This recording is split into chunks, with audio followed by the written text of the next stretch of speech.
Insulating your camper van is a pretty simple task. However, it's pretty time consuming if you're doing it by yourself and requires a fair amount of material.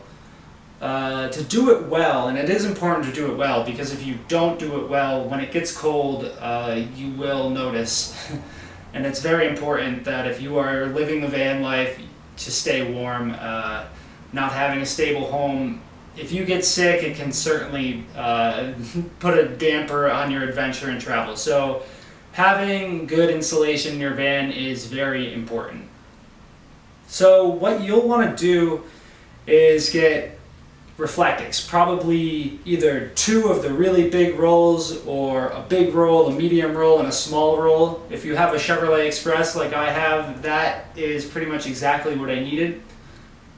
And you'll end up using most of it. Maybe 4 big rigid styrofoam 1-inch thick pieces of insulation. They come in, they're about 4 feet wide and I think maybe 72 inches long. So once you have those, you'll need to get spray adhesive. You'll also need to have a tape measure, cutting tools. You'll need to get probably 9 or 10 cans, maybe even more, of spray foam that will expand and harden. You'll use this for all of the tough to get spaces. You'll also, if you have open air panels in your door like I do, you will want to get some plexiglass or the Pink Panther insulation that you can put in black garbage bags. I think that is mostly everything you would need, and it is a time-consuming job. By yourself will probably take 16 to 20 hours of work to completely do the insulation job very well. But it's pretty simple to do. You're going to want to start with the walls and the ceiling. First, you're going to take those panels in your wall, measure them out, and cut the Reflectix to fit those panels. The Reflectix is all cut here. Now I've just got to use this stuff, this multi-purpose spray adhesive, to put it all on the walls and the ceiling. I've got 3 cans. I really hope that's enough. 3 cans for the whole inside here. Not the floor, so hopefully it'll be enough. Let's see. Once you have all the pieces of Reflectix cut out on the walls and the ceiling, you're going to use the spray adhesive to adhere them. Spray adhesive on the wall, spray adhesive on the Reflectix, wait about 5 minutes, stick it on in place because it's cut out, it'll fit nicely and it just sticks up. Alright, so a little after noon right now. I've done a pretty good job, I think, with the walls. I cut the initial pieces and I just went through and filled in everywhere I could with little tiny squares and leftover cutouts. I'm gonna go eat a little lunch, then put the ceiling on and do these back doors. Then I'm gonna get ready to cut the rigid insulation.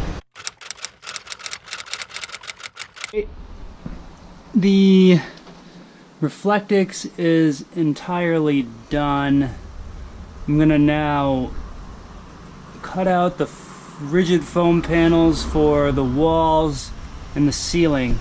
I'm gonna duct tape them on, and I'm gonna cut them so that they're fitting snugly against the ribs of the vehicle, so they should stay up on their own really, and the duct tape will just be a second layer of support so they stay on. They'll be covered up with the wood ceiling, the wood walls, so that'll really keep them up because those things are going to be screwed into the ribs and the support beams. Once all the Reflectix is up on the walls and the ceiling, so it's like a Space Jam, just completely covered, you're going to put the rigid foam insulation in. The rigid foam insulation is nice because you don't really have to use any adhesive. If you cut the panels a little larger than the space in the ribs, you can push it in and it'll be held up by the ribs themselves. Same thing even with the ceiling. You can use duct tape to keep it up if you have a piece that's falling out, but for the most part it'll stay in pretty well. I finished putting in the insulation on the inside. Do see a piece up there that I could still fill in a little more. I am pretty satisfied, however, with this. I'll call it a day.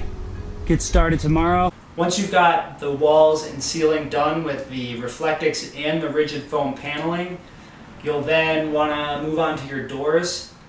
If you have those hollow doors like I have, garbage bags and the Pink Panther insulation worked really well. I was able to stuff it in all the cracks and crevices without infringing upon the mechanism that allowed the door to open. I've finished putting in the plexiglass insulation. Put it in garbage bags, stuffed it into the doors as well as I could. So that worked pretty nicely. Once you've got this done, you won't want to do the floor yet because you're going to be walking around in the van and you don't want to be crushing up that insulation or stepping on Reflectix. It just gets really annoying. Once you have done this, you'll then want to go through with your cans of spray foam and find every single crack and crevice that you can and fill it in. I used 9 cans of spray foam when I was doing the insulation. It was really a time-consuming process to find all the cracks and something you have to do. It's not the most fun. You'll definitely need your respirator. The next day your van will definitely smell like chemicals, but you have to do it. So just go through every single crack and crevice that you can find, any opening, you want to fill it with that spray foam. Once you have done the spray foam, so you've got the Reflectix up, the rigid paneling up on the walls and ceilings, and you've done spray foam everywhere, move onto the floor. I'm just gonna lay this guy down perfect. Use that other roll to fill in on the sides.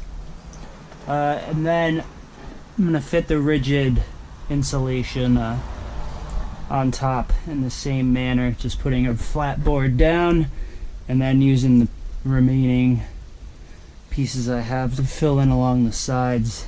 The floor is fairly easy. Same thing, you'll want to do the spray adhesive and put Reflectix down. Make sure you fit it all around the wheel wells, the gas gauge, pump, whatever that is on the side.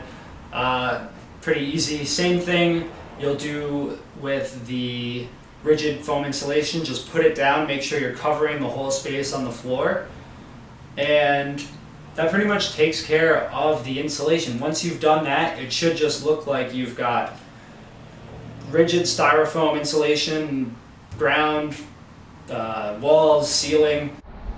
The insulation is pretty complete in here.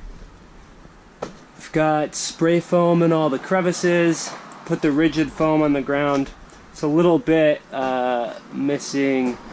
I've got some extra pieces, I'll fill those in. And that's pretty much everything. Next thing you'll do is put the wooden floor down on top of it. So once the wooden floor is down, you won't have to worry about, crushing that insulation or putting, big dents in it. But it is a time-consuming job. If you're doing it by yourself, probably it's going to take 2 full days of serious labor. Materials aren't gonna come out to more than a few $100s for that specific piece, but it is a very important piece, and it isn't something you want to skimp on. Thank you very much. I hope you enjoyed the video on the insulation.